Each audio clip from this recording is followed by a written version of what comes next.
To talk about the government's approach in dealing with agitating farmers and the challenges in pushing through reforms in a country like India, we're joined at this time live and exclusive on India Today by the country's Finance Minister Nirmala Sitharaman. Ma'am, thank you so much for your time. I want to start by asking you about some of the concerns that have been raised by the protesting farmers. Their first and key demand is that there be a legally mandated provision in law which guarantees minimum support price for agricultural produce. This is an issue farmers feel very passionately about. The government has expressed its inability to incorporate this in law. Can you explain to our viewers at the start your government's reluctance in incorporating MSP into law? First of all, this set of laws which have been passed for the farming community, widely generally called farm laws, have nothing to do with the MSP, first of all. And therefore, doubts arising because of these laws about MSP may not be with adequate basis. Now, in the last 6 years, under Prime Minister Modi, if procurement under the MSP is either coming down or has got restricted to just one crop and not as many which are listed there, about 20-23 are listed there. If procurement is not happening or rates are not, fixed regularly or not announced early for the farmers to decide on sowing of the seeds, then any apprehension about the MSP and also its purpose and the actual benefits which may accrue out of it can be questioned. Whereas if you were to compare the last 6 years with any 6 years ever before and recent 6 years before our 6 years, the quantum procured, the price given and the price getting announced well in time before the farmer decides on his sowing of seeds for a particular crop, that is 2 in a year, which is Kharif once and Rabi the next time.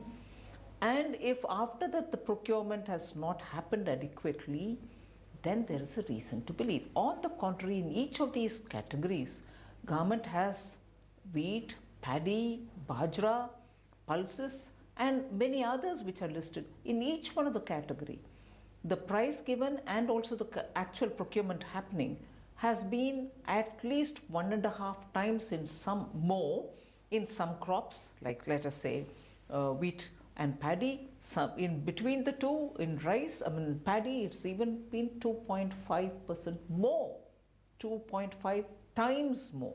So if all this is standing out to show that our government has not really reneged on any of the MSP related promises, then there will be a reasonable question to ask, no, but we have reasons to believe it's not happening full-heartedly. But on the contrary, we are proving that we are really giving. And what is the difficulty by putting it in the law? These MSPs are determined by the Committee on Agriculture Cost and Production. It meets every time before a crop price has to be announced.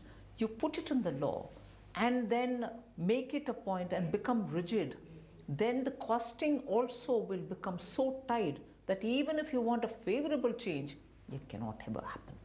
And therefore, MSP has always been generously kept up.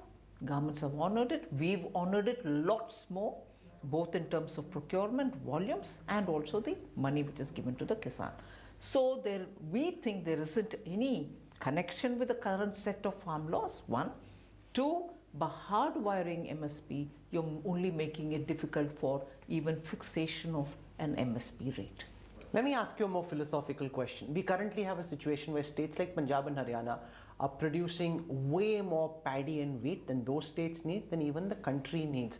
And a lot of the food grains, ultimately after it's been purchased by the Food Corporation of India, rots in godowns, which is a cardinal waste. And states like Punjab and Haryana also water deficit. They're growing paddy, water tables are plunging. When we export basmati, we are literally exporting precious Indian water overseas. How does your government hope to reverse this cycle? Encourage crop diversification so that it's not just wheat, and because it's not you, but politicians in the past have created these perverse incentives which now make the farmers so cagey that they're desperate to cling on to that jadi booty of MSP?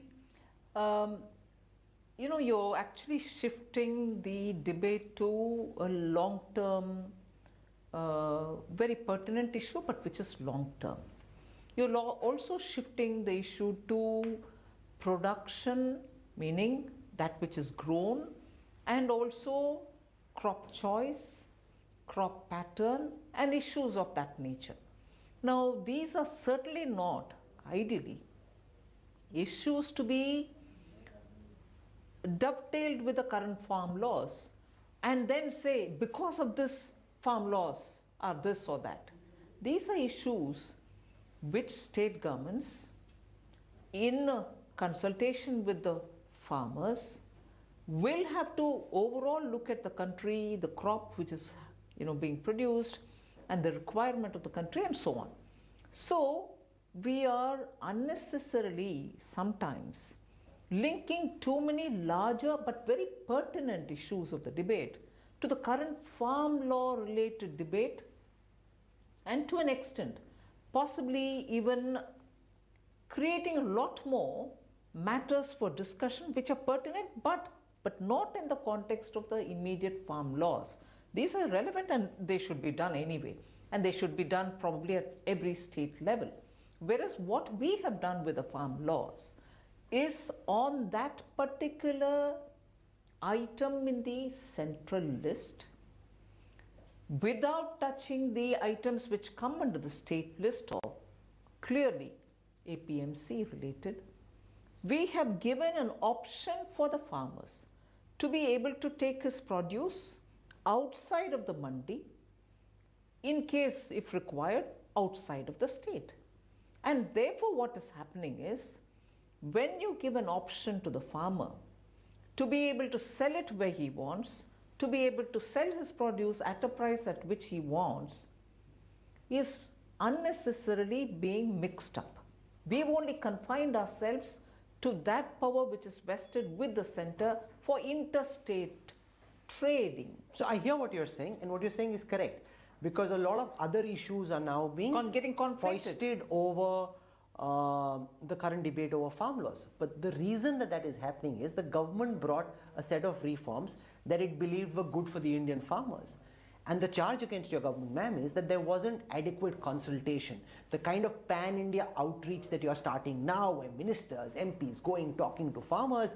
In Parliament, this was pushed through with a 5-hour debate in the Lok Sabha, 7-hour debate in the Rajya Sabha, without being sent to a parliamentary standing committee. Not. So was there adequate pre-bill consultation? Unbelievable that this particular allegation is being leveled against the government. Not just this government, even the earlier version of Prime Minister Modi's government between 2014 and 19, why that much? Go as far back as 2000, the year 2000, when Atal Bihari Vajpayee was still the Prime Minister of this country. Since then, each of these 3 that we've passed laws have gone through various different committees, consultations, farmers. Even I was glad to see the Agriculture Ministry putting out through the PIB the number of consultations which have been held, number of farmers who participated in that stakeholders consultation, not just in any one part of the country, but all over the country. So even if today you look at it, the kind of questions, I was very keenly watching Narendra Singh Tomar, Minister, and Minister Piyush Goyal sit and address the media. One of the things that he said is, I've patiently even told them, and they are still telling the same, told the farmers that Khandavar, as they say in parliamentary language, section by section, clause by clause, he is willing to talk to the farmers, and whichever clause in which the farmers may have a problem, he is willing to go back and, if necessary, do any amendments. But the picture that I'm getting is specific questions about the 3 farm laws are not being raised, or probably are raised in very many different ways which are not yet so obvious. And I'm glad, therefore, over and above the talks, the government has also sent a written collated information, not based on anything that the farmers gave, saying these are the issues on which you may want to have some clarification. Here are we are giving it from our side itself. So as regards consultation, as regards looking at various committees looking at it, since 2000 this has been happening. And therefore to now feel, and also if opposition parties are saying this because it's come for the first time and none of us ever had any idea about it, I can understand. But many of them have put it in their own manifestos. You wouldn't put it and go to the voter public saying that I want this, I will bring it if you vote me in, but unfortunately you're not voted in. Very same thing being brought in by the government, which is voted in, to be rejected just because it's not you who's passing it. Whereas you put it in your manifesto. Would you do it even without an idea? So there seems to be a lot of muddling and bringing in things which are just for political reasons. We currently, ma'am, have a situation where despite the government's written assurance, farmers are threatening to increase their agitation, planning to blockade the Delhi-Jaipur highway, the Noida-Agra expressway. Your government started a pan-India outreach. How do you hope to persuade the farmers to step back? Or will it now become a battle of attrition where the farmers keep protesting and the government says we will bash on regardless? I don't think it should be looked at it like that. The government has shown its intent to sit and talk with them. Even the latest was that agriculture ministers kept us options open to sit and talk as much as they want. So talking is an option which the government has clearly kept alive. So there is, I don't see that being rejected. Ideally, I would want all the farmers who are protesting in the outskirts of Delhi to engage and speak their mind, be specific on what is it that is worrying them. I'm sure the government is keen to address their concerns. There is an Intelligence Bureau report that's been shared with the Ministry of Home Affairs which seems to suggest that the government fears that radical left-wing elements are now hijacking this agitation and making the farmers hostile. Now, how real is that fear according to you? Do you genuinely believe that left-wing radicals are taking over this agitation? Because the counter charge against the government would be that first you tried the Khalistan bogey, now floating this bogey to somehow discredit the farmers' agitation. Well, after the government clearly sat with the farmers and is willing to sit further, after having had long discussions with the farmers, I don't think the government has to prove itself to say you're creating one or the other bogey and not wanting to talk. That's not right. There are no bogeys being created. However, if the Home Ministry has issued certain kind of a circular, that's probably based on the inputs that they have received. But that has not stopped the government from talking, and that's not stopped the government by saying, oh no, I'm sorry, now we feel this is what is happening and therefore we won't talk. Government is not saying that. And I'm glad the government is not saying that. I'm glad the government is saying, I'll sit and talk with the farmers with as many questions they may want to ask. We will answer each one of them. And I think therefore, honestly, I would also appeal that the farmers should engage in discussions and seek every clarification that they want. These three laws are brought in with an intent of helping the farmers and not constricting them. Last time, ma'am, your government came under a similar attack after a radical reform measure was moved was soon after you came to power in 2014 and on the issue of the Land Acquisition Act. At that time, Rahul Gandhi's jibe of this being a soot boot ki sarkar hurt so much that ultimately the government, in its wisdom, decided to take back that reform. What lessons did you learn from there? What is the guarantee that given all the surround sound and given how important the political vote bank farmers are, that the government won't come under sustained pressure this time round? Well, see, the intent of the government is very clear. The laws were explained in both houses of parliament. Well, what happened in the Rajya Sabha before Narendra Singh Tomar could even reply was unfortunate. I wouldn't want to have a blame game done here. But strictly speaking, the allegation cannot be that the government did not answer questions, did not give clarification. Even after passing the laws, we are still sitting and talking with that group of farmers who have reservation in their mind. However, many of the opposition parties, which also now feel so sympathetic to the farmers, which is their right and they can do it, should also do some introspection about how they also agreed with these laws to have it put in their manifestos. Didn't that hurt you at that time? And isn't there an element of hypocrisy now that you seem to be shedding crocodile tears with the farmers? And therefore, the biggest lesson that we like to tell them, and not us, I'm not saying we don't want to learn lessons from any experience. We do learn, and our responses will every time keep maturing. But opposition cannot cover themselves in glory by saying, oh, there are farmers protesting, we are in sympathy with them, without explaining through you all the media that there is a doublespeak. You put it in your manifesto, but today you see an opportunity because there is some protest against the government, bandwagon joins them. That's not acceptable. This restlessness that we are seeing amongst a certain section of farmers, especially in Punjab and Haryana, was also reflected amongst the youth in Bihar, where ultimately you won the election, but there was a undercurrent of young voters because of their inability to find employment because of the pandemic, feeling restless. Is this linked to the larger state of the economy? So how do you view these fissures and this dissent and the expression of angst in the context of the larger state of the Indian economy, which is on your watch at this time? No, but the question is the government, there is a larger issue of the pandemic and pandemic-related challenges in the economy.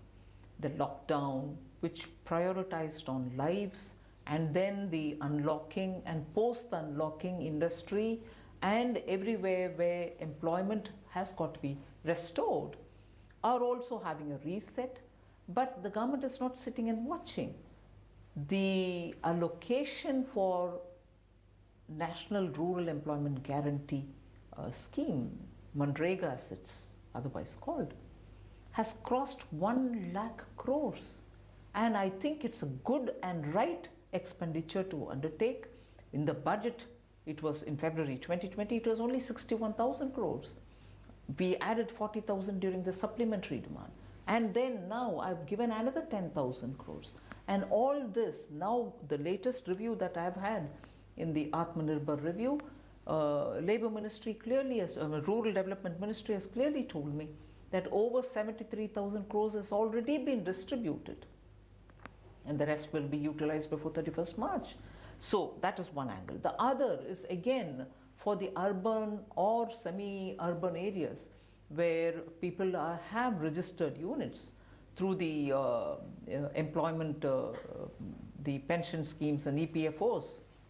We've given a guarantee that if workers are taken back who lost their jobs between March and September, we will bear their contribution, the workers' contribution, and also the employer's contribution towards their PF till 2023, for 2 years from now. And that is for which kind of employment? For those who are earning 15,000 and less. So PM's Garib Kalyan approach is absolutely driving the kind of schemes with which we are trying to support employment, support people who are in the lower rung, who so desperately need the support. And I'm extending that to make sure that jobs are not left unattended. Ma'am, as Finance Minister, what is your level of confidence in the quality of the economic recovery that India is witnessing at this time? We saw in the first and the second quarter the economy contract. Are you now confident that we are out of negative territory, in positive territory? When the next set of quarterly numbers come, would we have slipped out from the negative back to the positive again? Well, you have so many different re-looks happening. Those who looked at the Indian economy for the drop that it had in the quarter one, and then some recovery since August, who gave us a number earlier, are going back to the drawing board and saying, no, the fall is not as much as we thought. Recovery is actually better than we thought. And as a result, many of them are coming up with changed numbers. Reserve Bank also came up with a change number. Even today, you've had rating agencies give a different number.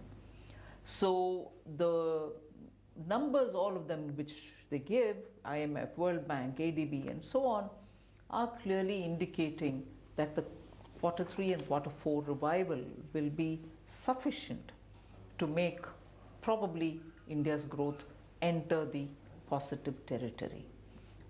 I expect that this is something which I said earlier, and at this stage for me to assess or say will be preemptive, because the pre-budgetary exercises have commenced. We'll have to wait to get a picture, but I hope, yes, the revival will be sustained, and into the next year it is going to be even more faster. Because the concern was whether it was linked to the Diwali and the festival season. Is this a genuine bounce back of the economy, or how much of those green spurts that we saw, in your view, ma'am, were linked to the Diwali and the festive season? Well, no, Diwali and the festive season in India normally have an uptick or an increase or a jump up in terms of demands, because that time people do tend to go out and purchase some big ticket items for their families. That continued this year also. That showed up. That was a wonderful positive message to start with. But now I can tell you, industries are also, particularly the core sector industries, are also looking at expanding their business by investing more in their capacities, and that cannot be without a sustained demand, not just a festival uptick. And that seems to have encouraged a lot of industries to go for expansion and capacity. Your government is pushing the Atmanirbhar Bharat package. What are the tangible takeaways at this moment of all the announcements that you've done, the economic stimulus, especially with a focus on making India Atmanirbhar? Are there any tangible takeaways, and what are they? And is this at some level impacting what could have been India's export thrust? Earlier, there was a lot of focus on trying to increase exports. Now, because of tariffs being increased to make companies come to India and invest over here and sell in the domestic market, does it then take away, to some extent at least, from our export thrust? No. For companies to come into India, invest and start their production here, tariffs are not being increased. Tariffs are being increased for those items where we already have production happening here, we have the capacities established, and therefore for us to import such goods may not be good, but we are not stopping the import. Those who desperately still want to have those commodities imported, they are very welcome to do it. Of course, we raised tariff for those kind of commodities, not for attracting businesses to come into India. Indian investment is on a different league altogether. We are inviting investments because we have the right kind of trained manpower. We are now giving incentives for people to come and set up and produce here, which are production linked incentives, and therefore people seem to come, and there is a stable government, good leadership, opening up of the economy is steadily happening, consistently happening. Structural reforms are taking place, and therefore investments coming into the country. So what are the tangible takeaways in your view of the Atmanirbhar Bharat package? No, the first thing, the PLI has had great response for mobile manufacturing. You have several applications for API production, pharma sector, and also for the medical devices. There are a lot of companies who have shown interest. They are coming in. Sovereign funds are also coming into the country. These are all coming for various different investments, big ticket investments.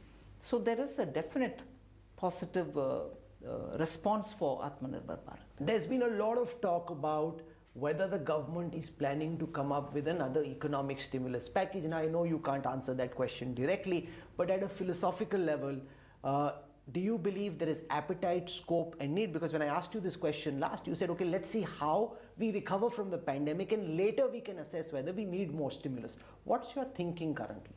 From the beginning, I've kept my mind open about stimulus, where required, when required, how much ever is required. We've never closed that window. So even as we have announced 3 major packages, I say I will keep watching the economy.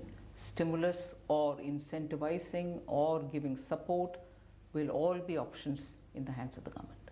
There are concerns, and I know that, again, I don't want to get into budget space, about government spending, that if you look at the overall first half year spending numbers, they suggest that the government, to meet its budget announcements, will need to spend a lot more in the second half to be able to reach where you had set out in the budget. What's your sense on public investment in massive projects, which is one of the ways of being able to bounce back out of a recession, where lots of commentary suggests that experts believe the government needs to do more than is being done right now? No, I've clearly conceded the point that if I have to spend, I have to spend on infrastructure, because that has an absolute multiplier effect which is unmatchable. And at this kind of a stage, you need the multiplier to be good, so that for every rupee spent, you get the impact. And therefore, spending on public infrastructure is something which we've kept alive. In fact, our commitment is we shall keep spending, and spend. If I don't spend it now, the recovery is only going to be delayed. So I'm all open and ready, and I'm already committing myself to a lot of expenditure on infrastructure building. I want to draw you on the question of the urban poor. When the pandemic struck and urban migrants had to go back to their villages, one of the things we realized was we didn't have an adequate database to track who these migrants were and therefore target benefits to them. Now attempts are being made to draw up those databases. Is there thinking in government to try and ensure, because a lot of the packages have targeted different sections, but what happens to the urban poor? How do you intend to deal with that challenge? Well, urban poor are also part of the various packages that we've announced. We may not have used that expression, but they were not excluded. And even as we announced even a fair accommodation for them, affordable accommodation for them, rental accommodation for them, they were meant for urban poor. And therefore, they've not been excluded at all. And when we are transferring cash, which we did in the first leg of Pradhan Mantri Garib Kalyan, it included Jan Dhan account holders. Jan Dhan account holders are not just in the rural areas, they're also in urban areas. You know, I announced on social media when I was coming here that I'll be meeting you and interviewing you, and if people had questions, I wanted to see what was in people's mind. And the one question that everyone said you must ask the finance minister is about petrol and diesel prices. They're saying, you know, we're about to hit a century, and you know, there's all kinds of memes. I'm sure you've seen some of that. What's your thinking? Because people are now beginning to wonder whether petrol and diesel will keep rising. The government needs that revenue, but now your voters, the viewers at this time, are beginning also, ma'am, to feel the pinch. Well, petrol and diesel are items, one, they're deregulated. Two, taxation on these items are not just the central government taxation, they are also state government taxation. So yes, the taxation both by the center and the state may add to the price much higher than the refining cost. First you import, then you refine, the refining adds a cost, and then you have taxation. So obviously, post the refining cost, the taxation adds to the price of the product. It's not therefore just the central government, it's also the state, both put together add to the tax burden on the consumer. I understand that. There's a big debate at this moment about the RBI suggestion that let's look at corporates and coming into the banking sector. How do you view this debate about whether it's safe to allow big corporates with presence across multiple sectors to have banking licenses?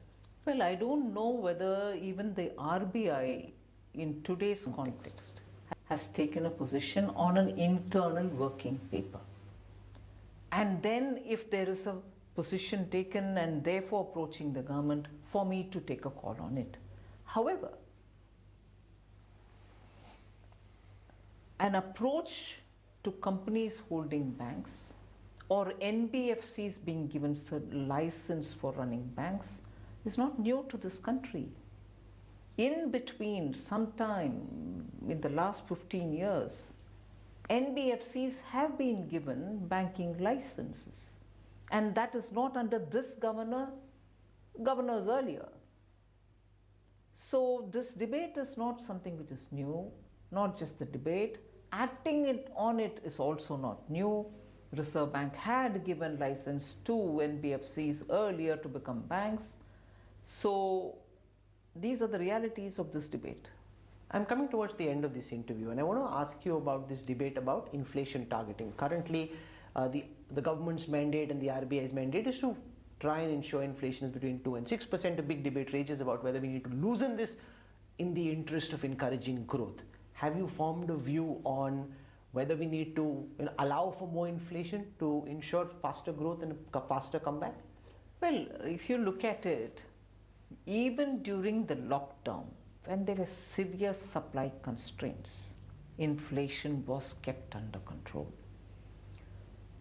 In the recent couple of weeks, and let's say a month or two, when food prices went up, it's also the seasonal price which is getting influenced because of in between the crop kind of a situation, be it the onions, be it the potato, yes. And during that crisis of the last 2 months, looking at the essential commodities and their requirement, government went in immediately also to import so that markets are not suffering for want of stock and supplies. Today, gradually we find that onion prices are probably coming down, potatoes still got to be coming down. So there are long-term issues as well as immediate issues on which we have to, for easing the supply constraints, work. Cold storages or storages where such perishable commodities can be preserved, and seasonally when there is a shortage to release them. So on the specific issue of inflation, particularly about perishable commodities, there are long and short-term responses which any government should do, and we are trying to do that. Finally, you took over as finance minister at a time when the economy quarter on quarter was slowing down. That was the big challenge to try and ensure that the economy bounces back. Then, completely as a force of God, you dealt with the pandemic. How has this been for you individually to deal with the country's finances in the middle of the worst pandemic since the Great Depression, and the entire country's expectations in terms of trying to help all of us, because what you do and your officers do impact every single person's life? Absolutely, and that actually sort of keeps you have your feet on the ground and be closer to the ground. Are you sleeping easy or are you sleeping stressed? Do I look stressed? I'm asking you. No, I greatly owe it to the people of India for literally giving me the inputs continuously, and there couldn't have been a better support than from the Prime Minister himself. And this is not being a minister in his cabinet, so I'm saying, and I'm not saying something which is not known to the public already. He sat through so many different consultations, took input, met all kinds of sections of society, kept telling us what is it that we can do next. And it has been a rigorous learning experience for all of us, but at the same time, responding experience. How quickly can we, how meaningfully can we, how focused can be our response. So, amazing support from the people and from the Prime Minister. Well, this has literally been financial baptism by fire. We hope we emerge stronger, because that will really determine the mood all across the country. I thank you for your time, and I wish you all the best. You have a few very busy weeks coming up. That's right. With the budget, and everyone will be looking forward to that. So thank you very much, Nirmala Sitharaman ji, for your time. Thank you. Thank you, Rahul. Thank you.